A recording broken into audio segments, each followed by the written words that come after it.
Chapter 8. Interesting prompt. First question is simple, or simply responded to that how are music performance assessments in the classroom different to statewide standardized tests of achievement? Well, standardized tests are designed to compare a group of students or a certain identified students or a school or a community or a school district to other school districts, school community, group of students, certain type of students around nationwide. It's supposed to inform mostly by comparison of what is going on generally in a targeted area or demographic.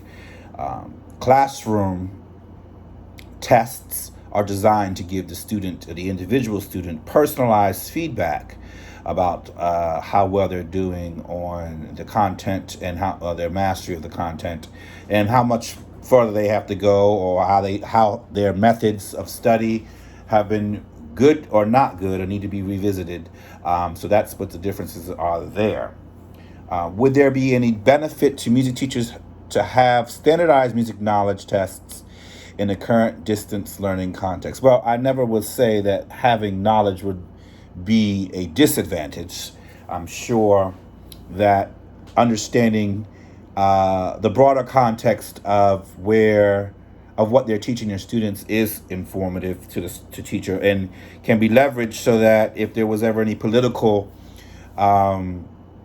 addressing of the classroom, like the chapter actually talks about having an objective outsider come and assess the music classroom, then the teacher could easily, if they've already aware of the standardized learning targets in their instruction, as well as maybe even implemented some of them, they can respond to such an observation, putting it in contact what they've been doing in context of what has been established as normed goals for music instruction at that level in their district or in this country.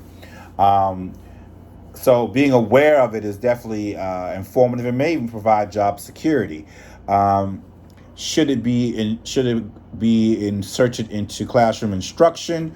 Well, I think if you have the liberty to design your own course that you are leading or teaching, that you may decide if some of the national standards that would be tested on a standardized test align with what you are doing and help move in the direction or toward the goals that you have set, then by all means, yes, why not? And then you have taken care of two birds with one stone.